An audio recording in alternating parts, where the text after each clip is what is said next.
Part 1, The Wrong Button. Donald Trump was sitting in the Oval Office, bored. This rarely happened. Usually his schedule was packed every minute: meetings, calls, press conferences, negotiations with people who either wanted his money, or wanted his blood, or both at the same time. But today his assistants had scattered somewhere, his advisors were arguing in the next room about something that didn't concern him, and journalists were waiting behind the door with notepads ready. Trump stared at the ceiling. The ceiling was beautiful, molding, gilding, an American flag in the corner. He had seen this ceiling 1,000 times and knew every crack in it. That's exactly why, when his gaze fell to the desk and landed on something unfamiliar, Trump noticed it immediately. A small black box. Sitting right at the edge of the desk, between the phone and a glass of Diet Cola. No label. No instructions. No explanation. With a single red button on top, round, shiny, clearly brand new. Trump leaned forward and squinted. "Is this the nuclear one?" he asked the empty room. The room did not answer. "No, the nuclear one is right here." He patted a different desk drawer, the very one journalists wrote articles about. "This one I haven't seen before. Beautiful button. Big. I like big buttons. Big buttons always mean business." He reached out his hand. Then stopped. Then reached out again. "Does anyone know what this is?" he called toward the door. The sounds of an argument came from the next room. Nobody answered. "So nobody knows," Trump concluded. "Perfect." He pressed it. Nothing happened. 1 second. 2. 3. Trump had already opened his mouth to say broken, and then the floor of the Oval Office began to glow. Not brightly, faintly at first, as if someone had switched on a very distant flashlight beneath the floorboards. Purple light spread from the center toward the walls. The chair began to tremble slightly. The air filled with a low, almost inaudible hum, the kind that makes your teeth clench on their own and makes you want to go somewhere else. The window panes rattled in their frames. The glass of cola fell and rolled across the desk. The flag in the corner swayed without any wind. Trump managed to grab both armrests with his hands, managed to shout something about lawyers and the illegal use of government property, and the next second he was gone. The Oval Office was left empty. On the floor, purple light slowly faded, spreading in final waves from the center. The box with the button had vanished along with its owner, as if it had never existed at all. The assistant who rushed in 10 seconds later with a folder of documents froze in the doorway. Looked at the empty chair. Looked at the fallen glass. Picked it up. Put it back. Then quietly walked out and closed the door behind him. And thousands of kilometers away, or rather, in an entirely different dimension, unreachable by plane, rocket, or even a very convincing speech, the ground trembled. Deep beneath the surface of the overworld, where no miner had ever reached, where even bedrock ended and simply impenetrable darkness began, something very large slowly opened its eyes. 2 enormous vertical pupils, yellow-green, glowing from within with the very color that experienced players call the color of explosion, blinked for the first time in several thousand years. The Creeper King had awakened. Part 2, The Haystack Landing. Steve was chopping wood. It was his favorite thing to do on quiet mornings: walk out to the forest edge, find a good birch with a straight trunk, and methodically, stroke by stroke, harvest timber. No monsters before dawn. No surprises. Just the rhythm of work, the smell of the morning forest, and the mist over the fields that hadn't yet had time to clear. Steve loved mornings like these. They reminded him why he was here at all: not to fight, not to run, not to survive. But to build. To gather. To create something from nothing, block by block, day by day. The surprise fell from the sky at 8:47 in the morning. Literally fell, with a crash that startled every bird within 3 chunks, with a cloud of dust and hay, directly onto a haystack 10 blocks from Steve. Steve lowered his pickaxe. Stood for a second. Slowly walked over. From the haystack protruded 2 legs, in black trousers with sharp creases and shoes polished to a mirror shine, which had clearly never in their life seen dirt, grass, or anything more complex than a marble floor. "Hey," said Steve carefully. Are you alive? The haystack stirred. Out of it, groaning and brushing himself off, climbed a man. He wore an expensive dark suit, a tie the color of a ripe tomato, and a mane of light, almost golden hair that had somehow survived an interdimensional flight and looked almost normal, only shifted slightly to one side. The man stood up, straightened his jacket, looked around with the expression of someone who had ended up in the wrong place but had no intention of admitting it, and said, "Is this private property?" "What?" Steve didn't understand. "The land. The field. Is it yours?" "Well, yes, I suppose. In some sense." "Excellent." The man extended his hand with the confident gesture of someone accustomed to handshakes. "Donald Trump. I just fell from the sky onto your land, and I want to say, that was a magnificent landing. Smooth. Soft. First-class haystack, by the way. Did you build it yourself?" Steve shook the extended hand, still not understanding what was happening. "Steve. I gathered it. It's just hay." "Just hay." Trump laughed, loudly, sincerely, slightly excessively. "People always underestimate hay. I always said, hay is a serious asset. You can sell it. You can build with it. You can, just like right now, save the lives of presidents. Excellent hay. The best hay I've ever seen." Steve slowly looked around, fields, birch trees, morning mist, a square sun rising above the horizon. Everything was ordinary. Except for the man in the suit. "Where did you fall from?" he finally asked. "Washington. The Oval Office, to be precise. There was a button on the desk, beautiful, big, red, I pressed it, and here I am." Trump looked around again. "Where exactly is here, by the way? Is this Florida?" "Looks like Florida. Green, warm, no skyscrapers." "This is the Overworld," said Steve. "The Overworld." Trump tasted the word the way one tastes a new wine at a society reception. "Sounds good. Solid. I'd name a hotel that, Overworld Trump Resort. Good brand. People would pay." At that moment the ground beneath their feet trembled quietly. Just barely, as if somewhere very far below, something enormous was turning over in its sleep. Steve immediately froze and looked down. He had lived in the Overworld long enough to know, when the ground shakes for no visible reason, it is always the beginning of something unpleasant. Part 3, Something Awakens. By noon they had reached the village. Trump walked alongside Steve and commented on everything, with the tireless energy of a man who has an opinion on absolutely everything and sees no reason to keep it to himself. "The trees, too square, but interesting, there's an aesthetic to it. The sky, blue, he approves, good color. The cows in the pasture, good cows, he respects livestock, livestock is the foundation of the economy." When a zombie suddenly leaped out of the roadside bushes, green, decomposing, arms outstretched, letting out a guttural moan, Trump stepped back exactly 2 steps, pointed at it with his finger, and announced with the intonation of a man making an important political statement. "That is the worst-looking person I have ever seen. And I've seen Congress." Steve cut the zombie down with a single blow. It scattered into drops. "We need to stay together," said Steve, picking up the dropped rotten flesh and putting it in his inventory with practiced automatism. "And not stray far from the road. This world is dangerous at night, and sometimes during the day too." "Dangerous?" Trump laughed again, but this time a little quieter, with a glance at the bushes. "You know, I've been through New York in the 80s. Through negotiations with banks in the 90s. Through 4 bankruptcies and just as many lawsuits. Through election campaigns, that's an extreme sport all on its own. Now that is dangerous. But here, come on, a zombie? I'll manage." The village was uneasy. You could feel it immediately, the residents moved faster than usual, spoke in short clipped phrases, gathered in groups by the houses and pointed somewhere to the north. Children weren't playing in the street. The merchants had closed their stalls. Steve spoke with the elder, a stocky villager in a brown robe with a large nose, who seemed to have known this world longer than he could remember himself.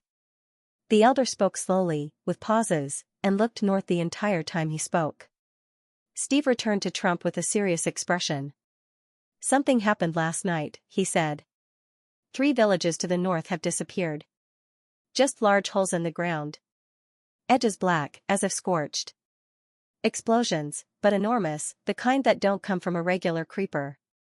A creeper? Trump asked. A local monster. Green.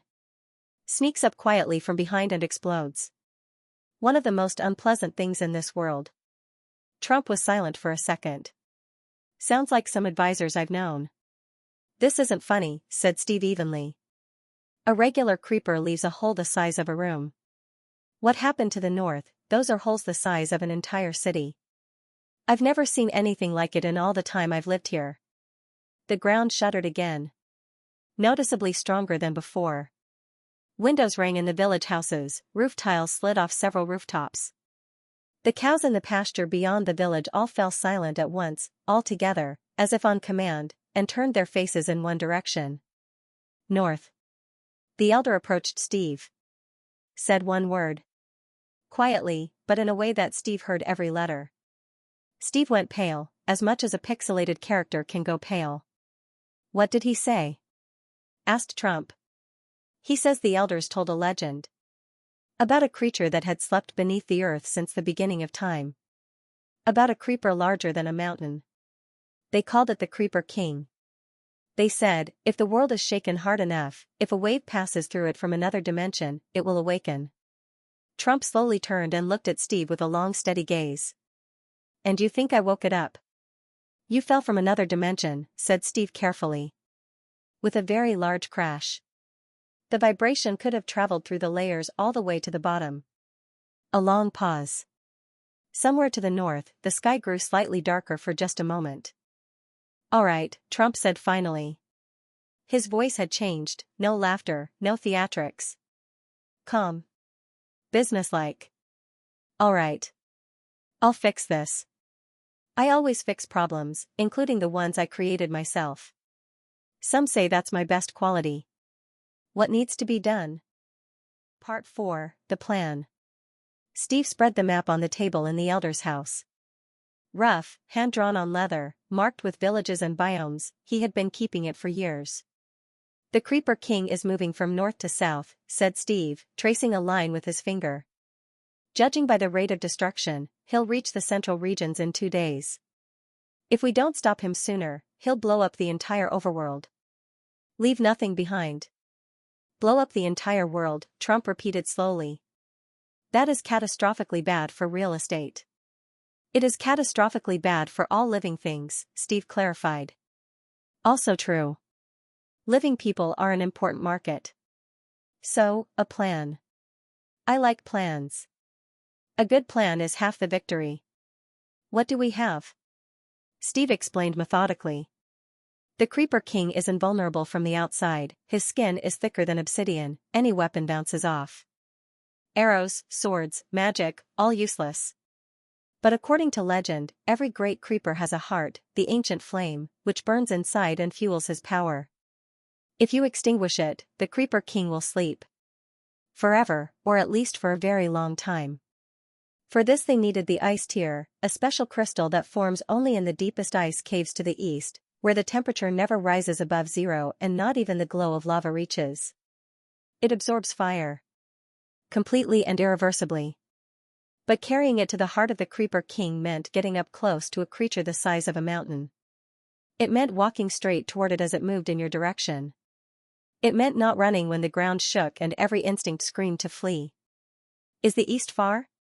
Asked Trump. A day's journey. Maybe a day and a half if we go slowly. Let's go. Trump stood and straightened his jacket with the air of a man closing another deal. I just need a weapon. What do you have? Steve laid a wooden sword on the table. Trump looked at it. For a long time. With the expression of a man who had been offered significantly less than he expected at a negotiation. This isn't serious. This is the beginning, said Steve. It gets better after this. It always starts with wood. Mine always starts small too, Trump agreed after a pause. They gave me $1 million, I made $1 billion. Give me a wooden sword, I'll turn it into a victory. That's my specialization. Part 5, The Road East. They set out at dawn the following day.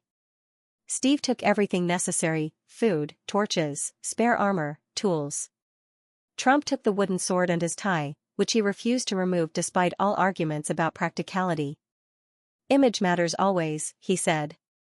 Especially in negotiations with monsters.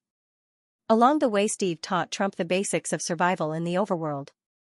Trump turned out to be a surprisingly capable student, not in terms of physical dexterity or patience, of which he had little, but in terms of adaptation.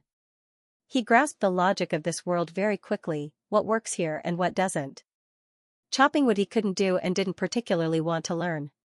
But he quickly figured out that if you offer passing villagers mutually beneficial cooperation, they happily give you wood themselves.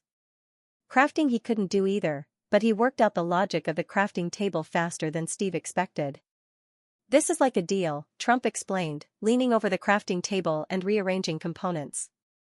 You take the right parts, put them in the right order, you get a result. The system is clear. Fair. I like a fair system. In Minecraft everything is fair, Steve agreed. If you know the rules. And who made the rules? Notch. The creator. Notch, Trump repeated thoughtfully.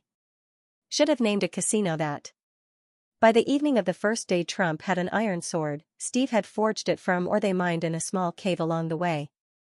Trump held the sword the way you hold a pointer at an important presentation, confidently, slightly theatrically, with the sense that this particular object was the most important thing in the room right now.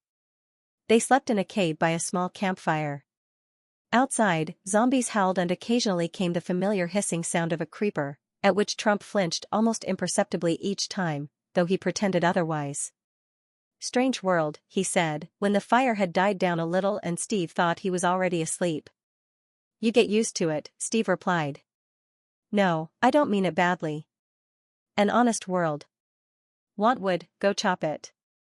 Want a house, build it. Want to survive, think and work. Nobody owes you anything by default. I like that philosophy. Back in Washington everyone is waiting for something from someone else. That won't work here. Steve was quiet for a moment. Do you really want to go back home? Of course. Trump answered without a pause. My business is there. America is there. There's a press conference I missed. The journalists are probably going crazy. He smirked. But first, we finish things here. I don't abandon what I've started. Never. That's my main rule, more important than all the others. To the north the sky flashed pale green for a moment. Somewhere out there the Creeper King was taking another step, and one more place on the map of the overworld ceased to exist. Steve watched that glow and thought. Then he lay down and closed his eyes. Tomorrow would be a hard day. Part 6, The Ice Cave. The eastern mountains met them on the second day around noon, with cold, silence, and a landscape that made even Steve stop for a moment just to look. White peaks rose above the clouds. The icy walls of the ravines reflected sunlight in blue and white sparks. Snow lay in even square layers, untouched. Beautiful, said Trump. Dangerous, answered Steve. Beautiful things are always dangerous. That I know for certain. They found the cave entrance at the foot of the tallest mountain, narrow, almost invisible, frozen over on the outside. Steve broke the ice with his pickaxe. Inside it was dark and smelled of old cold, that particular smell that exists only in places where warmth never reaches. The cave went almost straight down. Blue walls, slippery floor, breath turning to vapor the moment it left your mouth. At a depth of 200 blocks the temperature dropped so low that Steve put on a second pair of gloves. Trump walked in his suit, holding a torch in one hand and his sword in the other, pretending he was comfortable. Only his ears had gone red and become noticeably larger than usual. Cold, he admitted at last, roughly 300 blocks below the surface. Cold, Steve agreed. I was in Moscow in January. Met with some serious people there. It was colder. Unlikely. Well, at least there was vodka there. At the very bottom of the cave a hall opened up with a ceiling of crystals, enormous ice stalactites that refracted the torchlight into thousands of tiny rainbows. The floor was perfectly smooth, like a mirror. And in the center of that hall, on a small pedestal of natural ice, it lay, the ice tear. The size of a fist. Transparent as rock crystal, with a blue pulsing light inside, as if a tiny heart of pure cold were beating within it.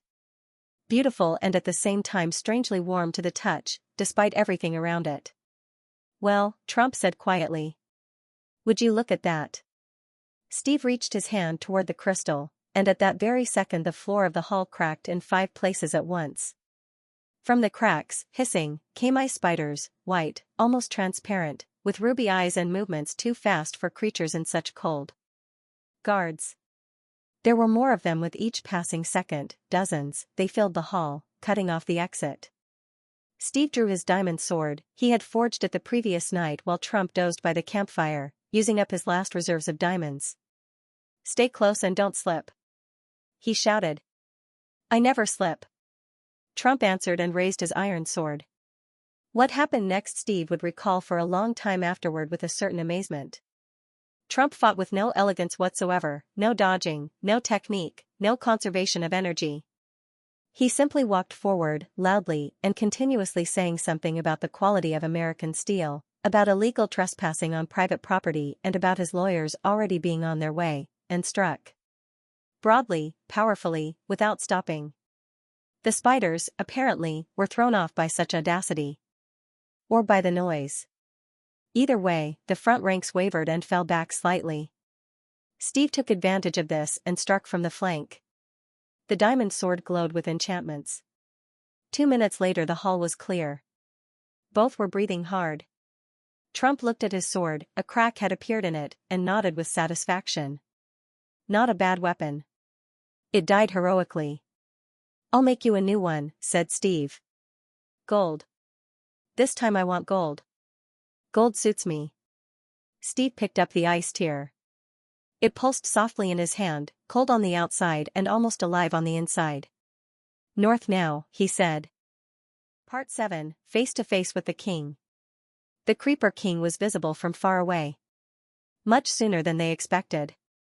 At first it seemed like just a mountain on the horizon. Dark green, with black veins. Then they noticed the mountain was moving. Slowly but relentlessly, each step leaving a crater and a cloud of dust behind it. With each step the ground shuddered so hard that Steve had to balance to keep from falling. Trump fell several times but got up immediately and pretended it had been intentional. Then they made out the shape. An enormous square head with black square eyes, only these eyes weren't painted on, they glowed with real yellow-green fire from within. A massive body. 4 legs, each step of which sank the ground by meters. And across the entire surface of its skin, that same yellow-green glow pulsed slowly, as if lava flowed beneath the skin, only a different color. The smell reached them from half a kilometer away, sulfurous, bitter, heavy. The smell that always lingers after an explosion. Steve and Trump stopped on a hill and watched in silence. For a long time. "Big," Trump said finally. "Yes. Very big. Yes. I built big things. Skyscrapers. Casinos. Shopping centers. Walls." Trump paused for a moment. "But this is a different scale. This is, genuinely very big." "We need to get up close," said Steve. "To his chest, where the glow is brightest. That's where the ancient flame is. I'll throw the ice tear directly into it. But while I'm running and climbing, someone needs to make sure he's looking the other way. Someone needs to distract him." Trump slowly turned and looked at Steve. "You want me to stand in front of him? And get his attention?" "Yes. To stand in front of a creature the size of a mountain that blows up entire cities and not run away?" "Yes. Exactly." A long pause. Wind drove dust from the north. The ground trembled with each step of the Creeper King. "You know," Trump said finally, and in his voice there was no fear, no doubt, only that particular confidence that cannot be performed, "you know, I've spoken in front of hundreds of thousands of people. I've looked into cameras live on air when everyone said I'd lost. I've sat across from people who wanted to destroy me, literally, legally, and financially, and looked them in the eye. Getting attention and not leaving, that's mine. That's what I do better than anything else in the world. He straightened his tie. Took the sword in his right hand, new, golden, which Steve had forged the previous evening, keeping his promise. Squared his shoulders. And walked down from the hill. Not ran. Walked. With an even, calm, confident stride, like going to a press conference, like going to a negotiation, like walking onto a stage before a crowd of thousands. Steve watched him for a second. Then began circling the Creeper King from the flank, hiding behind trees and rocks, holding the ice tier tight in his hand. The Creeper King sensed Trump. Stopped. Slowly turned its enormous head. Two yellow-green eyes fixed on the small figure in the red tie below. "Hey!" Trump shouted. "You're destroying private property. That's illegal. There's a serious fine for that. I have the best lawyers, everyone knows that, it's a universally known fact." The Creeper King froze. Tilted its head to one side. This was something new, usually everything living fled at its approach without looking back. This small creature was not only not fleeing, it was walking toward him and saying something loudly. "And another thing," Trump continued, walking even closer, "do you know how much the land you've destroyed is worth? These are colossal losses. I've seen waste, I've seen poor resource management, but this is just a catastrophe. Have you even calculated the economic damage?" The enormous face of the Creeper King slowly lowered, down to tree level, then lower. It looked at Trump with something that could only be called bewilderment. Its eyes pulsed. Steve was running. He circled the Creeper King from behind, found a place where the skin texture was rougher, large pixels of green, almost like steps, and began to climb. Fast.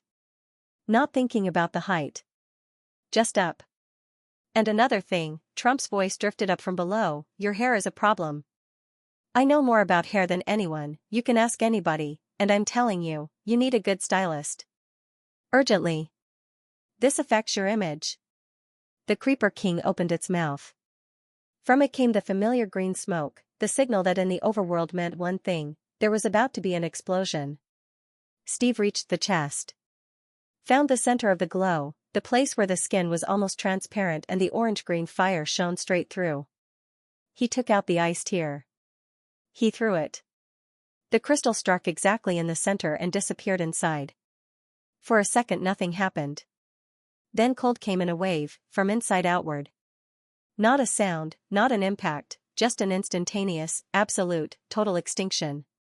The green smoke froze in midair. The flame in the eyes flickered once, twice, and went out.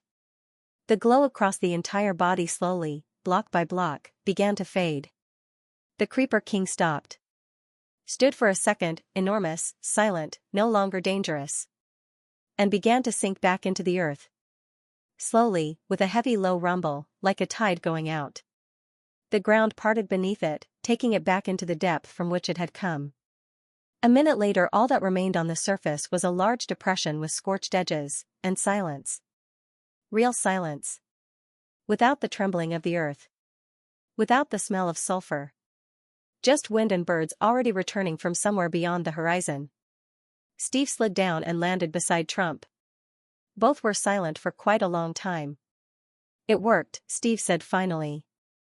"Of course it worked," Trump answered. "I never doubted it." "You doubted." "I saw. A little. Just a tiny bit. But the main thing is not to show it. That's the basic rule of negotiation." Part 8, The Return. The following morning they stood at the portal. Steve had built it during the night, calculated the coordinates, laid the obsidian frame, struck a spark. Purple shimmer filled the rectangle. The portal worked. "This will send you back," said Steve. "To the Oval Office.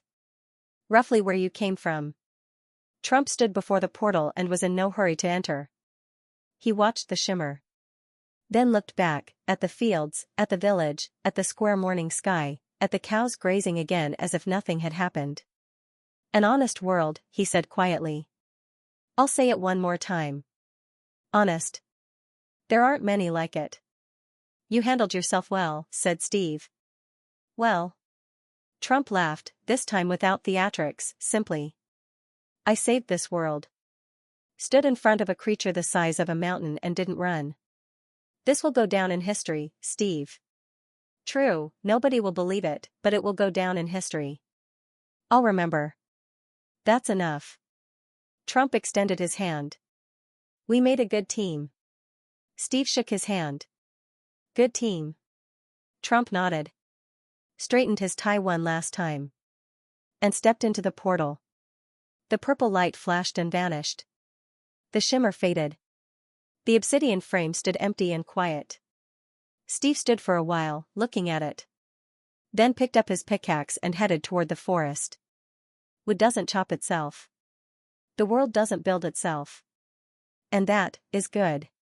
And in the Oval Office, Donald Trump materialized in his chair in a cloud of purple smoke. The assistant who had just walked in with a folder froze in the doorway with his mouth open. Trump straightened his tie. Surveyed the office. Everything in its place, the flag, the ceiling, the telephone. Only the glass of cola was still lying on its side. Stand the glass up, he told the assistant. He did. Automatically. And get rid of that button, Trump added. Any button I haven't seen before, remove it. That's the policy now. New policy. The assistant wrote something down. And bring coffee. I've had a packed morning. Trump paused for a moment. And find out, can you trademark the name Overworld Trump? I sense potential. Big potential. The assistant wrote something down again, trying not to look at the purple spark still slowly dying in the air above the chair.